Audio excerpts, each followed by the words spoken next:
Avez-vous déjà réfléchi à combien de choses vous avez chez vous qui n'ont plus de sens?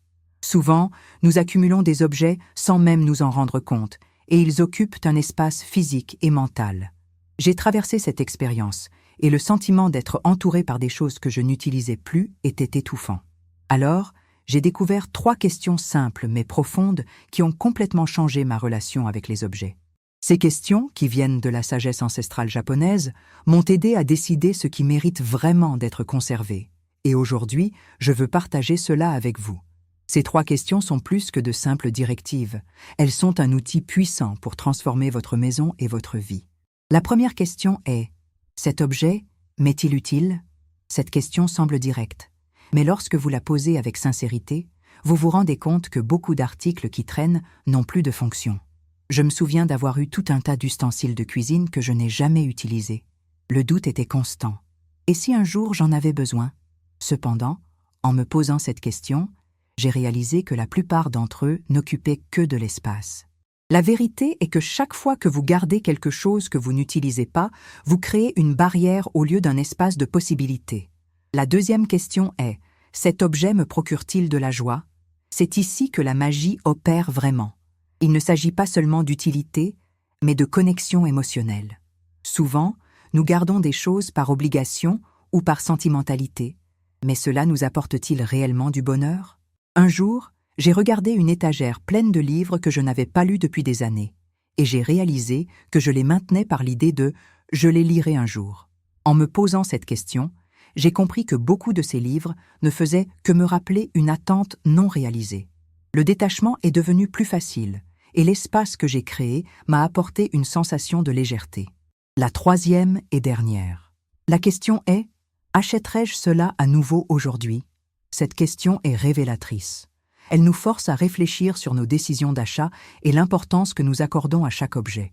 En mettant la main sur des vêtements que je n'avais pas portés depuis longtemps, je me suis posé cette question et j'ai réalisé que, si j'étais dans le magasin maintenant, je ne choisirais jamais ces pièces. Cela m'a aidé à comprendre que de nombreux achats sont impulsifs et ne reflètent pas ce que nous voulons ou avons réellement besoin. Cette réflexion est essentielle pour éviter que le désordre ne s'accumule à nouveau. Ces 3 questions ne sont pas juste à poser une fois. Elles doivent devenir une habitude. À chaque nouvel objet qui entre à la maison, demandez-vous: est-ce utile? Cela me procure-t-il de la joie? L'achèterai-je de nouveau? Cela changera radicalement votre manière de gérer vos affaires. La transformation commence à se produire lorsque vous vous engagez à faire cette réflexion régulièrement. Le résultat? Un foyer plus organisé où chaque objet a sa place. Le changement ne se fait pas du jour au lendemain, mais la pratique de ces questions m'a aidé à créer une relation plus consciente avec tout ce que je possède. Et le plus important, en éliminant ce qui ne sert plus, j'ai ouvert de l'espace pour ce qui compte vraiment. Mes zones de travail et de repos sont devenues plus légères et fonctionnelles. L'impact a été si grand que mes amis et ma famille ont remarqué la différence. Ils ont commencé à me demander comment j'avais transformé mon espace, et la réponse se trouvait dans ces 3 questions simples. Donc, si vous en avez assez du désordre et de la sensation d'être entouré par des choses qui n'ont pas de sens, essayez ces questions. Offrez-vous le cadeau d'un espace plus clair et organisé. Chaque objet que vous décidez de garder doit avoir un but ou apporter de la joie. C'est une manière puissante de vivre de façon plus intentionnelle et significative. Le parcours, le désencombrement et l'organisation commencent par une simple étape: se poser les bonnes questions. Et souvenez-vous, moins c'est plus. En vous désencombrant de ce qui n'a pas d'importance, vous créez de l'espace pour ce qui fait vraiment la différence dans votre vie. Alors, pourquoi ne pas commencer aujourd'hui? Pensez à la première chose que vous voyez autour de vous en ce moment et posez-vous les 3 questions. Vous pourriez être surpris par les réponses. Et si vous avez aimé ces conseils et souhaitez continuer à apprendre comment transformer votre maison et votre vie, restez attentifs à nos prochaines vidéos. Engagez ensemble dans cette aventure de minimalisme et d'organisation. Merci beaucoup d'être ici et à bientôt. La transformation de ma maison ne s'est pas limitée à ces 3 questions. Elle s'est étendue à une nouvelle façon de vivre. Chaque fois que je regardais un espace autrefois encombré, je voyais une toile vierge, prête à être remplie de clarté et de fonctionnalité. et cette nouvelle vision m'a inspiré à explorer encore davantage des pratiques d'organisation qui s'alignent avec le minimalisme. Un des premiers changements que j'ai apportés a été dans ma routine quotidienne. Au lieu de laisser le nettoyage et l'organisation pour le week-end, j'ai commencé à consacrer seulement quelques minutes chaque jour à maintenir l'ordre. Cet effort quotidien, bien que minime, est devenu une pratique qui m'a aidé à éviter que le désordre ne s'accumule à nouveau. Parfois, il ne s'agissait que de 5 minutes avant de dormir, au cours desquelles je rangeais le salon ou organisais la cuisine. En faisant cela, j'ai réalisé que le temps et l'énergie que je consacrais au nettoyage diminuaient considérablement. Au lieu d'une course marathon de rangement, je créais une habitude durable qui s'intégrait facilement dans ma vie. Un autre aspect qui m'a aidé à maintenir l'organisation a été la mise en place de systèmes simples. J'ai commencé à utiliser des boîtes et des paniers pour catégoriser les objets en différentes les comportements qui ne me servent plus. Cela m'a permis de me concentrer sur ce qui est vraiment important dans ma vie. En me débarrassant des distractions inutiles, j'ai pu apprécier davantage les petites choses et les moments de bonheur authentiques. Chaque pièce de ma maison raconte une histoire maintenant, et j'ai appris à créer un espace qui nourrit mon âme. Le rangement n'est plus une tâche accablante, mais un acte de soin pour moi-même et mon environnement. Je choisis de ne garder que ce qui m'apporte de la joie et de la valeur. En fin de compte, ce processus d'organisation a transformé mon vécu. Il n'est pas seulement question de réduire le désordre matériel, mais aussi de cultiver une vie qui reflète mes valeurs et mes aspirations. Je suis reconnaissante pour cette clarté retrouvée et pour l'opportunité de vivre dans un espace harmonieux et significatif. Des choses ne résident pas dans leur possession matérielle, mais dans les souvenirs et les moments qu'elles représentent. Se libérer de l'encombrement physique a ouvert un espace mental et émotionnel que je n'avais pas anticipé. Chaque objet que je laisse derrière moi devient une opportunité de renouvellement et de croissance. Avec le temps, cette pratique de désencombrement est devenue non seulement une méthode pour organiser mon espace, mais aussi un véritable parcours de découverte personnelle. Je réalise à quel point il est essentiel de vivre en harmonie avec ce qui nous entoure et de porter un regard critique sur nos propres habitudes et comportements. Ce cheminement m'a appris à apprécier la simplicité et à célébrer les petites victoires. Chaque coin de ma maison que je rends plus fonctionnel et agréable devient un reflet de mon engagement à mener une vie plus consciente et authentique. En fin de compte, le désencombrement va bien au-delà de la simple organisation. C'est un acte de bienveillance envers soi-même, un pas vers une existence plus épanouie et véritable.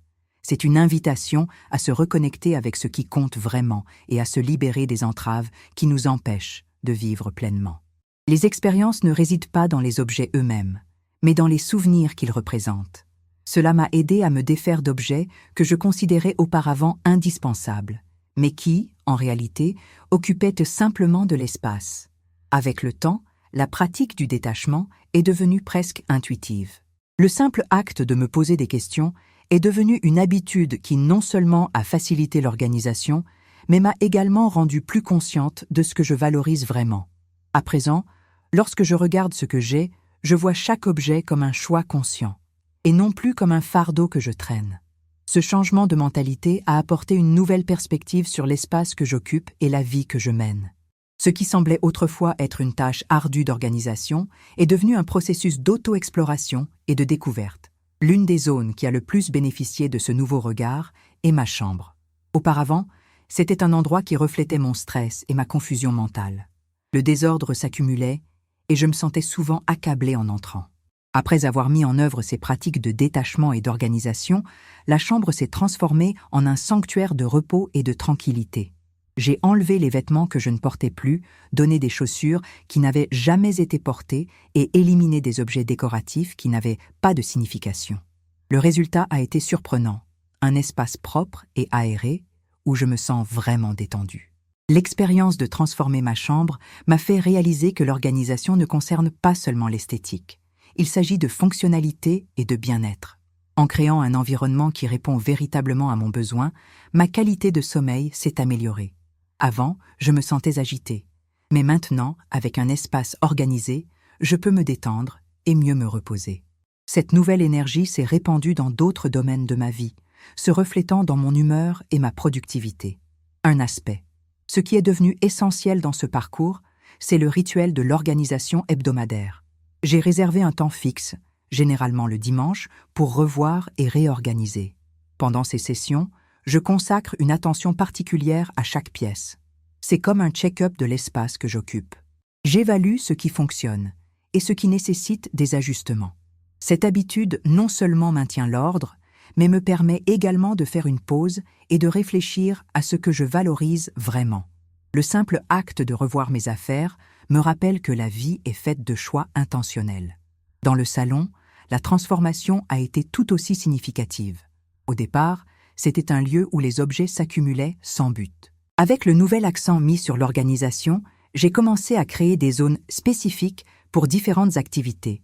Un coin est devenu un espace de lecture, avec des livres rangés et confortables. Un autre coin est devenu un lieu de détente, avec des coussins et des couvertures. Cette division a non seulement apporté de la clarté à l'espace, mais m'a également encouragé à utiliser chaque zone de manière plus significative. Au lieu d'être un simple lieu de passage, mon salon est désormais un refuge qui invite à la tranquillité et au loisir. La cuisine, qui était autrefois un chaos d'ustensiles et d'ingrédients éparpillés, respire maintenant la fonctionnalité.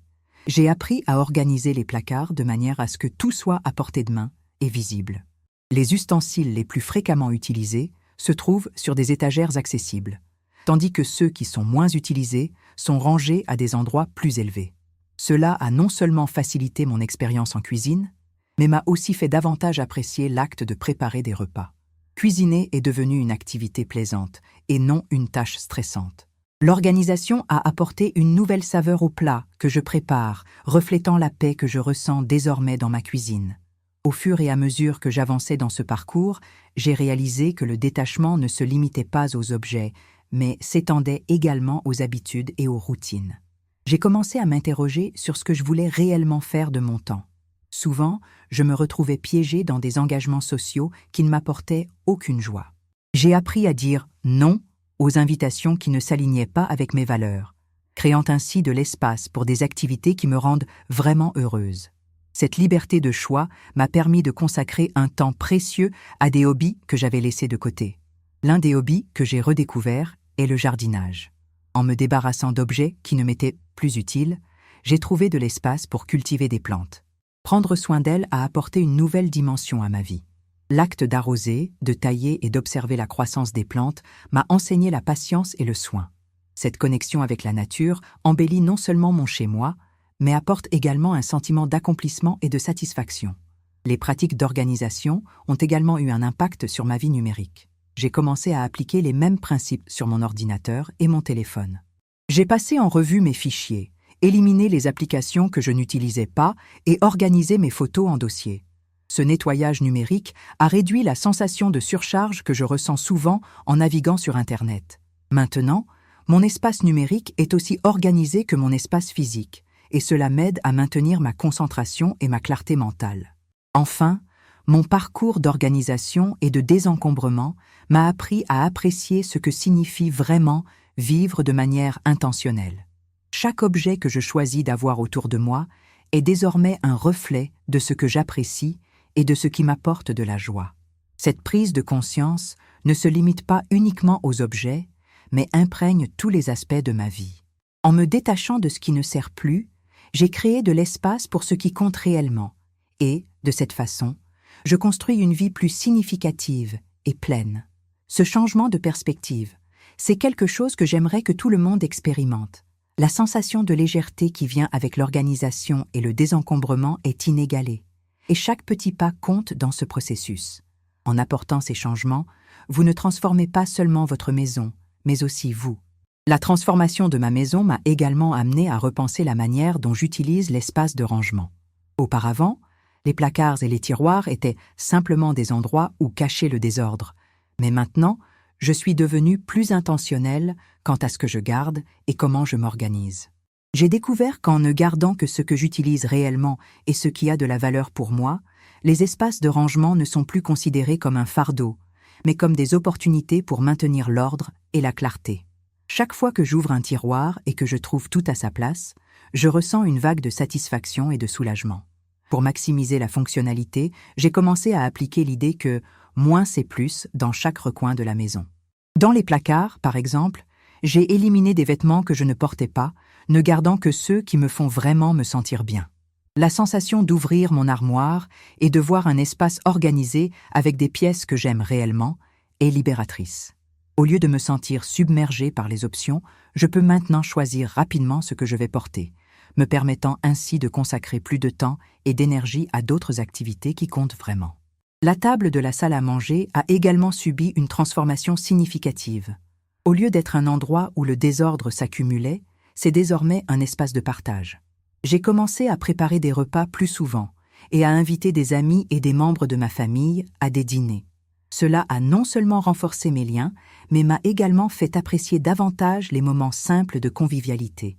La table est maintenant un lieu de connexion, où chaque repas devient une célébration. Cette nouvelle approche s'est étendue à ma routine de nettoyage et d'entretien. Au lieu de voir le ménage comme une tâche ennuyeuse, j'ai commencé à l'envisager comme une manière de prendre soin de mon espace et de moi-même. Chaque fois que je fais le ménage, je sens que je prends soin de l'énergie de mon foyer. Ce changement de mentalité m'a amené à intégrer de petites pratiques de nettoyage tout au long de la journée, comme passer un chiffon sur la table après les repas ou prendre 5 minutes pour organiser les objets qui ne sont pas à leur place. Ces petites habitudes s'additionnent et maintiennent la maison toujours prête à être appréciée. L'organisation m'a également aidé à reconnaître l'importance de prendre soin de soi. En créant un environnement qui reflète qui je suis, j'ai réalisé que cela se traduit par la manière dont je me traite. J'ai commencé à consacrer plus de temps à des activités qui me font du bien, comme lire, méditer ou faire de l'exercice. L'espace qui était autrefois un fardeau est désormais un refuge où je peux recharger mes batteries et me reconnecter avec moi-même. Au fur et à mesure que je poursuis cette quête d'organisation et de détachement, je me rends compte que le changement n'est pas seulement physique, mais aussi émotionnel. La légèreté que j'éprouve en éliminant l'excès m'a permis de voir la vie avec plus de clarté. Je suis plus présente, plus consciente et surtout plus reconnaissante pour les petites choses. Cette gratitude se reflète dans chaque aspect de ma vie, des interactions quotidiennes aux décisions que je prends. Et alors que je partage cette expérience avec d'autres personnes, je remarque que beaucoup recherchent un changement similaire. Parler d'organisation et de détachement est devenu une façon de se connecter et de s'entraider. Nous avons créé un petit groupe où nous échangeons des conseils, de la motivation et même où nous nous lançons des défis pour nous défaire des objets qui nous retiennent. Ce réseau de soutien est fondamental et nous aide à garder le cap sur nos objectifs de transformation. Ce parcours est un rappel constant que la véritable richesse ne réside pas dans les possessions que nous avons, mais dans les expériences et les connexions que nous créons. En me détachant. Avant de partir, faites 2 choses maintenant. Abonnez-vous à la chaîne et activez la cloche pour recevoir les prochaines notifications. Et partagez cette vidéo avec quelqu'un qui a besoin d'entendre cela aujourd'hui. Pour continuer, regardez la prochaine vidéo. Elle est déjà dans les cartes et aussi dans la description.